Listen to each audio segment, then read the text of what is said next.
one. Okay, we're live. All right, so let's see. Where did we last stop at? This level. Okay. All right, so continuing from where we stopped at, I said each new week brings new price objectives to the institution. So the institutions have price objectives for the week. There's also price objectives for the day. Okay, then there's also long-term price objectives. There's also quarterly price objectives. So there's every new trading day and every new trading week brings about new target objectives for the institutions. Now, the question you need to ask yourself coming into Monday price action is, let's see, coming to Monday's price action. Wi-Fi is that's nice. Okay. Okay, so going into Monday's price action, you want to look at where the market has been trading the last week. Okay, so usually what Monday is going to do is where price is trading the last week. Okay, if the market is going, if you expect the market to make the false move away from where price has been trading last week, is you need to designate where the old highs are and then the old lows are. So because like I said, around the old highs, old lows, there's always going to be liquidity resting around those levels. So if you're able to get entries intraday, okay, you can use those levels as areas for profit taking. Like I showed you just now on USD CAD, if you're actually going to buy on Monday with the mind that you wanted to see Monday, Tuesday give the false move up, okay, before the market went down, and you had a confirmatory price action of the power of 3 on Monday. Going into London session, you saw the market range, then drop, make a false move down, breaking out of Asia range, then you were able to get a buy position in. And your first CP is going to obviously be old highs. Okay, so this level would be your first CP. Then TP2 is going to be the next high. TP3 ultimately is going to be the major high, equal highs. Okay, around this high, there's lots of people who had sell positions from last week. Okay, and they're trailing their stop losses around these areas of old highs. So there's going to be massive liquidity resting around those regions that the market will feel it is profitable for it to get to those levels because there's going to be liquidity resting around those levels. Okay, this is what we call neutralizing open float. So make sure to write that down on your notepad. We're neutralizing open float. So open float means the open orders in the marketplace at that current moment. So what the market is going to do is, like I teach you guys, the market always seeks liquidity. So the market is going to seek levels where logical stops are going to be resting, and then the market will trade into those levels. Now, you obviously know USD CAD is bearish, right? So USD CAD is bearish, and if USD CAD is bearish, we want to see the market from Sunday open create the high of the week going into Tuesday. So we could thus expect that on Monday there could be bullishness in the marketplace. Okay, so we're expecting to see bullishness in the marketplace. Obviously, there's other ways you could use to determine if you're going to be bullish on Monday, Tuesday, blah blah blah. This is a crude way you can judge if you're going to be bullish on Monday going into Tuesday. Now, if you want to see price go up, okay, from Monday going to Tuesday, price straight up against order flow to trade the high of the week. Tuesday's London session going to Wednesday's London session. Then, if you're assuming positions, you can best expect that there's going to be stops resting around all these old highs. Now, the reason why you're not really going to expect price to get back to this level, okay? The reason why you're not going to expect price to get back to this level is because inside this high is where there was institutional selling, okay? So in this high, there was some form of institutional selling that made the market drop down initially, okay? Now, once the market starts to approach that level, the institutions are going to defend your positions. So let me show you guys what I mean. Let's zoom in. What's this? What are you? What are you? Okay, so cool. Now, this level, okay, so I'm still gonna go back on the 15-minute time frame. So you guys are gonna see what I'm talking about. Around this level, there was institutional selling around that level that caused this move in price, okay? So this was a big move in price before the second leg of the move in price. So the institutions had positions inside this 4-hour order block. Now, the reason why you're always going to see order block being, should I say, old? Okay, so the reason why you're always going to see price bounce off order blocks is because the institutions are defending their positions. Now, if they're the ones in control of price, okay, where they sold from, okay, I'm assuming this side. So make sure you guys are all getting that what I'm explaining right now, because it's going to be very useful for you. So if you saw the market start to trade back up, okay, you understand that just equalize around this level. But there's a 4-hour order block around that level. If you understand that institutions sold into this move because you saw after the market started to this equalize on the smaller time frame, there was a major move down. Okay, major move down in line with institutional order flow. That tells you that as price starts to retrace back into this big bullish candle, institutions will defend the price. Okay, institutions are going to defend their positions, and you want to see the 4-hour order block hold. So you want to see price bounce off this 4-hour order block. So does this all make sense to anybody? Does anybody understand what I'm saying right now? Let's see. So this is why sometimes order blocks are not going to be valid. Other times order blocks are going to be valid, because if you want to see an order block being valid, you want to see it in line with institutional order flow, and you can determine that by looking at the marketplace. So if inside this big bullish candle, that was where the institutions sold the market. As price starts to get back to that level, they would want to defend that position and then sell even more. Okay, that makes the market ultimately drop back down and take out Monday's low. Okay. Okay, so what is order flow compared to open flow? All right, so order flow is where is the direction of institutional flow. Okay, so where are the funds trying to move the market, long term or quarterly? Where are the, sorry, not the funds, the institutions? So what direction are the institutions trying to move the market? Is it up or is it down? Okay, so the market can either go up or the market could go down. Right, so there's only two things that the institutions can do as regards to order flow. Either you're going up or you're going down. And the simplest way to look at order flow is to simply look at market structure, okay? So you have higher highs, higher lows, higher highs, then you have a lower low, and then a lower high, then a lower low. So that tells you that the market is in a bearish order flow.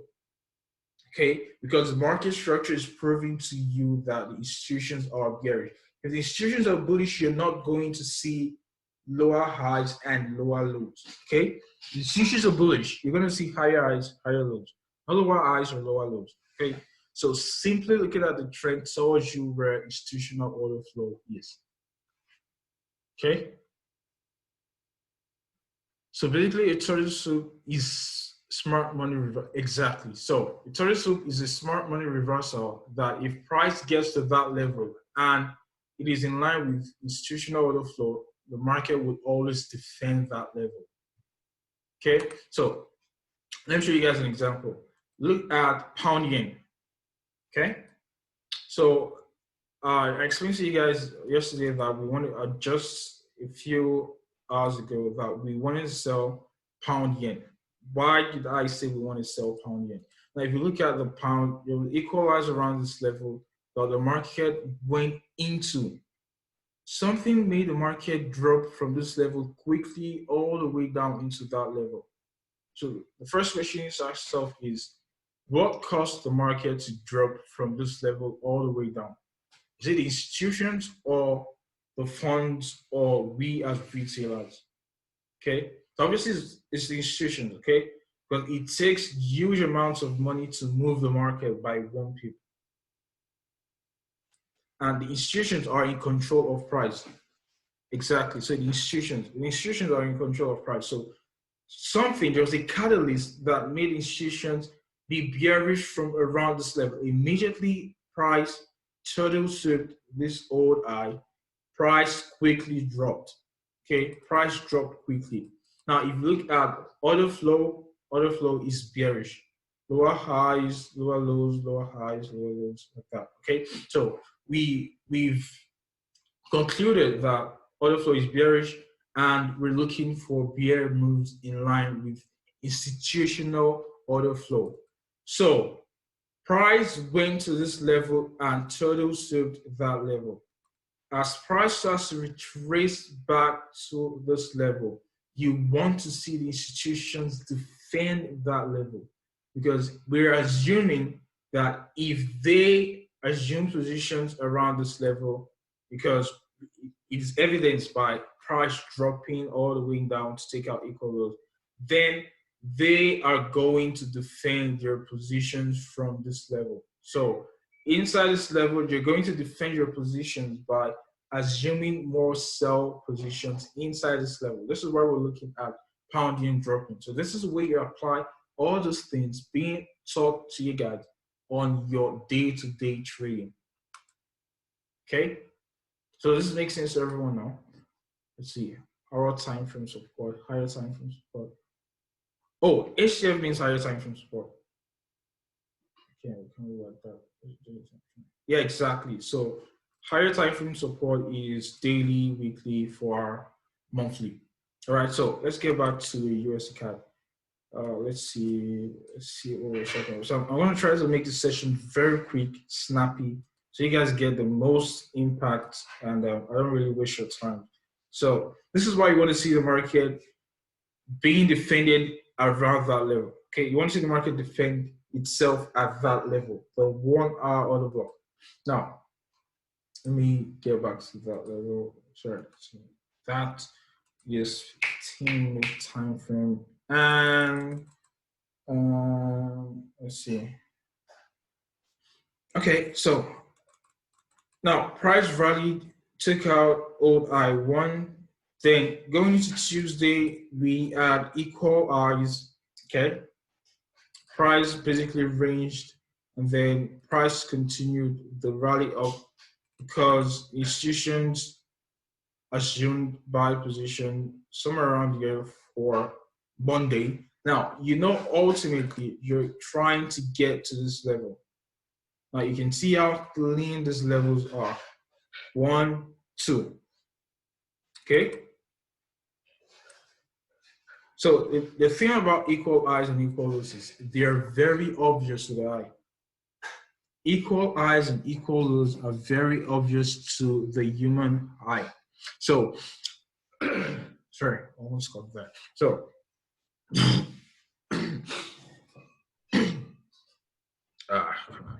so equal highs and equal lows are very obvious to the human eye. Okay, so what is going to happen is when it's very easy. Okay, it's very easy for you to just go to a chart and pull up equal highs and equal lows all around those charts. This is why lots of traders keep protective stop losses around those levels. Majority of stop losses are going to be around those levels of equal highs and equal lows, because they are very obvious levels to retail traders or retail-minded traders as traditional support and resistance. Okay, W's, M's, and W's. That's the jargon you were being taught when you came into the forex market.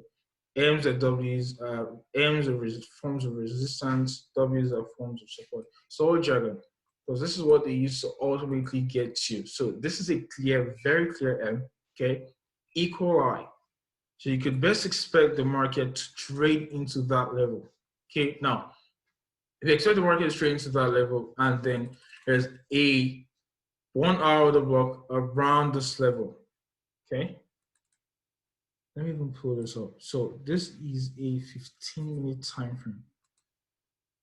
Order block there. So there's another block around that level. Equalize above this level. It's logical for you to expect the market to take out equalize and then quickly drop down.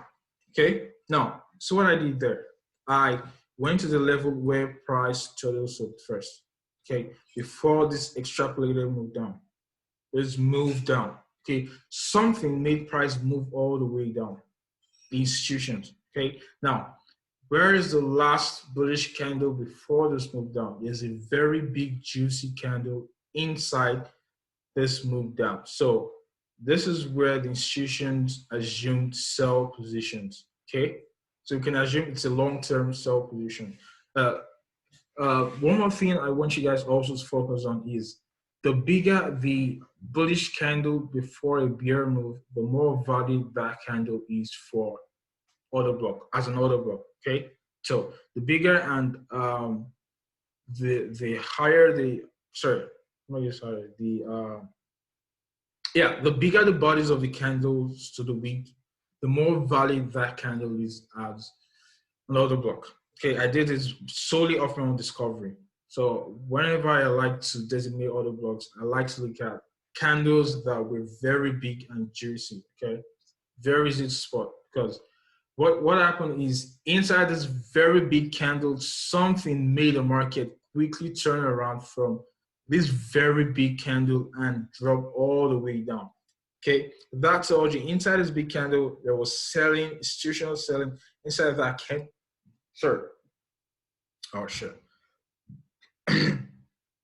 So they were selling inside this institutional candle. Now, if you have equal eyes around this level, very obvious to the human eye, then you would want to see retail place protective stops around that level. So if you're buying on Monday, you can expect the market to reach for these levels, get all the way to this level, then around 1.3179 can expect a sell off from that level because this is where you have your 15-minute order block.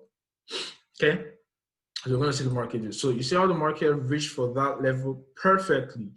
Immediately the market reached for that level, the market pulled away. That is institutions defending that level. Okay, so they are defending that level. The market pulled away, came back to a 15-minute order block. But remember, if you look down, there's still very massive equal lows around here. So that tells you between Monday and Tuesday, there were lots of retail traders, okay, who assumed buy positions on Tuesday, most likely. Okay, so there was a form of buying around Tuesday, and if people are going to buy around Tuesday, then you're going to keep the stop losses below old lows. So where do you have your old low around this level? Okay, old low.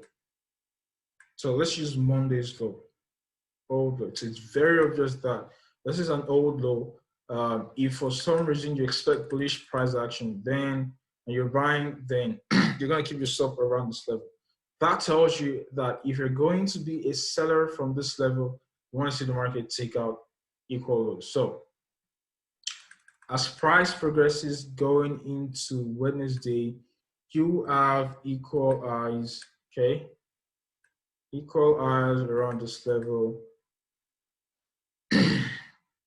Equal eyes around that level, and then you want to see the market take out equal eyes. So market does that obviously around that level, gets back to this level, and then you can look to sell from that level because you're expecting the institutions to defend that level. Expecting them to defend that level. And obviously your first TP is going to be old lows, intraday lows for your intraday TP. Each price does nail absolutely to perfection around this level. First, then ultimately TP2 would be Monday's low.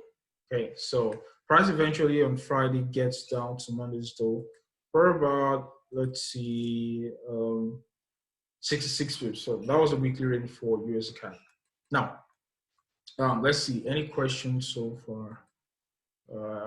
Okay, institutions buying down candles. Exactly. So institutions buying down candles and sell in up candles. How do we know when it's going to smash that level?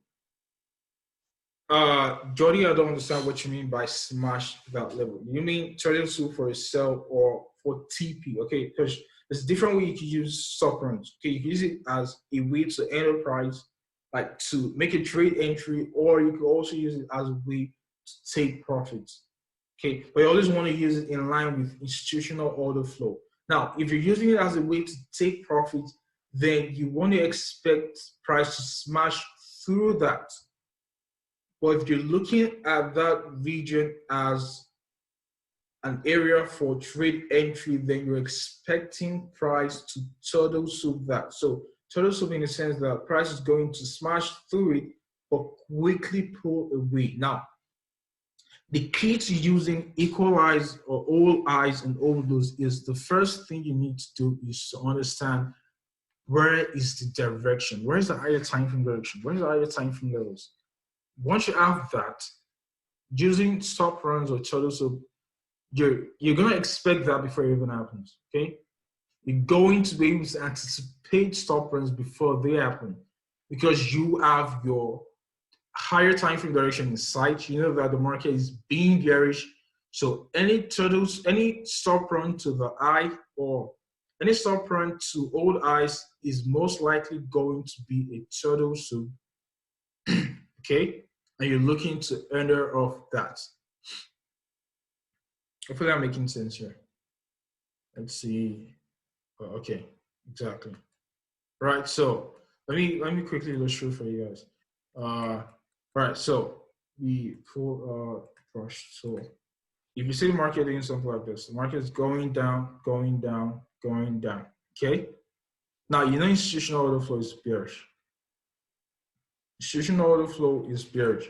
Now you see an equal low, and it's Monday. Okay.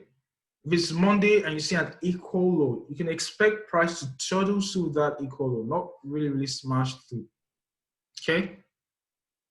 You'd expect price to turtle through that equal low because you want to see the high of the week from 80% of the time, Tuesday's to Wednesday's London open session. So there's an equal low around here. Now, this is why timing is very key to trading. Timing is very key to trading, okay? So the timing of the day and the timing of the week can determine what action you're taking as regards to what you're seeing on your charts. All right, so if this is Monday and you expect the high of the week from around Tuesday and Wednesday, and then there's equal lows around this level. If price turtle soups that level, you can expect that price is going to quickly rally up to go and get the sell side liquidity, because what price does it is take out all the people who wanted to buy. Now, everyone can obviously see that the trend is down, okay? It's a downtrend. So if everyone is bearish on the price is going to want to seek sell side liquidity more, okay? To turtle soup that. So what you're looking for is entries off this level.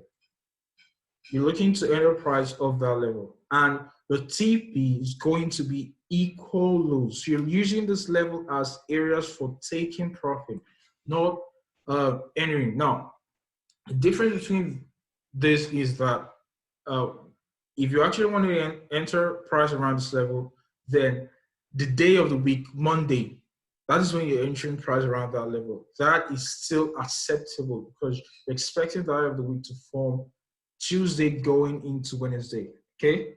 But if price is around this level, Wednesday to Thursday, and institutional order flow is bearish, then price would most likely smash through and then keep going down, okay? So you need to take a lot of factors into consideration. So does this make sense to anyone with a clarity of mind from what I just said about turtle soups and let's see. Okay, double stop point, exactly. So let me show you guys a perfect example, okay? Perfect example. So you guys are gonna see that this is actually happening live. All right, now, so look at GBP JPY. Let's go to the 1 hour time frame. GBP JPY. Now, you know institutional order flow is bearish, right?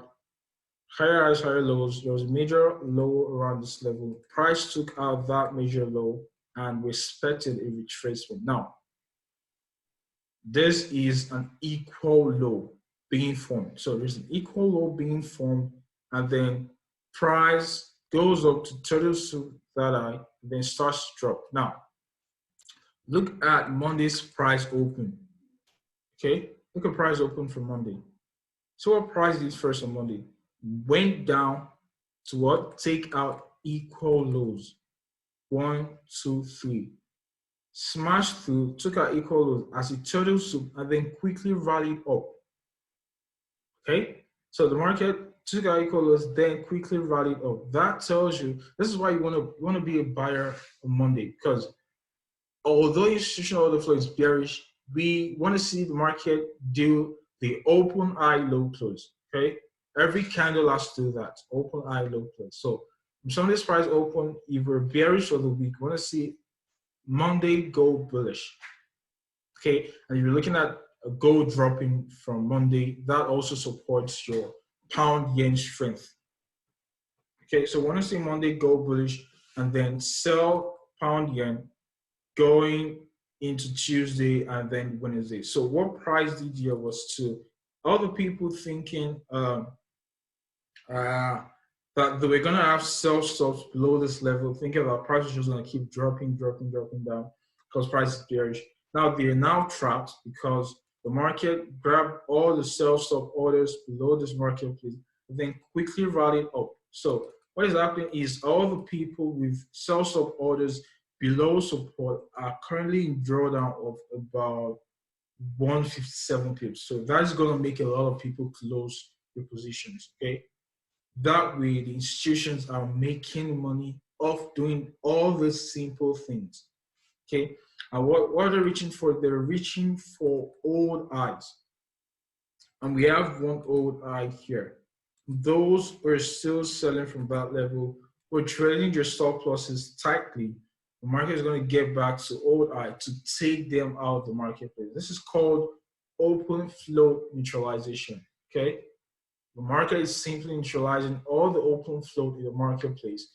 That way, it is getting money from your hands into the hands of the people who actually need the market.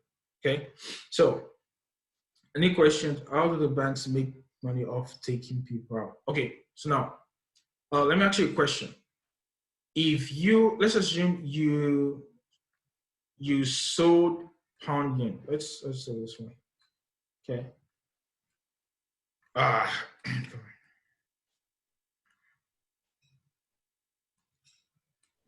Okay. So let's assume you sold pound yen from this level and price takes you out, you get stopped out. Did you make money or you lost money? Let's answer that. So Will, are you making money or you're losing money? Lost money, exactly. Okay, so now you lose money. Now, if you're selling pound yen, who is selling pound to you? Because for you to place that, for you to click that sell button and the order actually goes, someone is pairing against your own order. So who is doing that? The banks, exactly. Okay. So what is happening is the banks are willing to take your own risk. Now, the way it's actually happening is your brokers are taking your own risk for you and placing that against that of the liquidity providers. And if you do a little research on your broker, you're going to see every broker has its own liquidity provider. Now, liquidity provider, let me Google search real quick so you guys are going to see what I mean by liquidity providers Forex.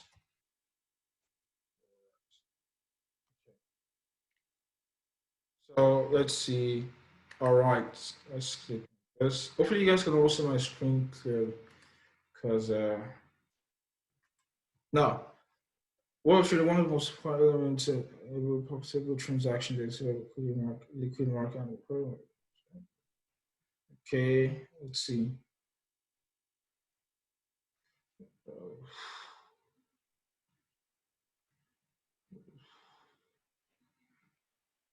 right, so let's read. What the fuck's going on? All right, so let's read what this article has about liquidity providers. I'm going to highlight this. So perhaps the best known role played by those provide liquidity to Forex market, often called liquidity providers, is to act as a professional market maker who makes exchange rates quotations to others. Okay. Still, other Forex market participants can also take an important role in increasing market liquidity by boosting trade volume with your transaction. This is why I told you not only the central banks act as uh, the makers of the market. Okay, there's other small players who get paired with the central banks that can act as liquidity providers, depending on which one your broker chooses. So, whenever you're taking a trade, if that trade happens to fall in line with what the majority of people are taking, the brokers are actually banking that you're going banking on you losing that trade. Okay. So what the brokers are doing by taking on your taking is basically called taking risk, taking on your own risk. Okay. So rather than pairing your order in the interbank market, what your brokers are going to do is based off um your trade history, if you're profitable or sorry, if you're a very non-profitable trader, okay, what's going to happen is when you place a trade, your broker is going to take on that trade, meaning take the opposite order of that trade. So if you're buying, your broker is selling, you're selling, your broker is buying. So you're pairing against your trade, betting that you're going to lose money. Okay, but a lot of times, if you have very large amounts of clients in their firm, what you're going to do is you're going to pair their orders with that of the liquidity providers. So if you're losing money, the broker takes a certain percentage, and then liquidity providers also take a certain percentage. So that's the way it works. So the reason why it's always profitable for the market to seek where liquidity is because there's always going to be stop losses resting around certain regions. And if people are getting stopped out, then someone is making money. Okay. If you're making profits, someone is losing money. If you're making losses, someone is making money off you. Okay, so that's the way it works. If you're losing, someone else is winning. If you're winning, someone else is losing. So if you're winning, either your broker is losing or the liquidity providers are losing. And if you're winning, so if you're losing, either your brokers are winning or your liquidity providers are winning. This is why when you go to Google, you're going to see that the Forex market is still a very highly profitable market because when you Google how many percent of people who actually make profit of the Forex market, it is very few. It's very few because this is what the market does every time. They seek liquidity around old highs, old lows, and manipulate the market to get the majority of traders stopped out where the amount of liquidity is resting. So hopefully I was able to shed some light into how, okay, perfect. So hopefully I was able to shed some light into how the markets are being manipulated and why the market always likes to seek regions of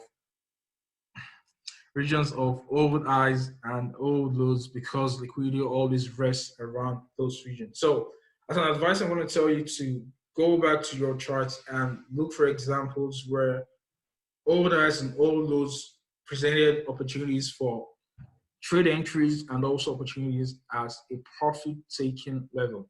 I thank you guys for being a part of this call. I appreciate every one of you, 32 people, and I'll see you tomorrow. So was Euro GBP move opposite GBP pairs.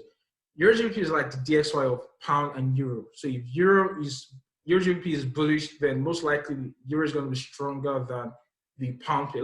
Just look at the way Forex currency is paired. Euro pound. Okay. So if Euro GBP is bullish, means euro is stronger than the pound. Right? So if you're stronger than the pound, then you're going to expect Euro USD to be more bullish than pound USD if the DXY is bearish. Okay, because Euro GBP is like the DXY for Euro and pound pairs. Okay, so there's nothing like Euro GBP moves opposite to GBP pairs. That's not the way it works. Okay, so thank you guys for being part of this call, and I'll catch you guys tomorrow. The session is recorded. Once I get it converted, I will send it to the channel.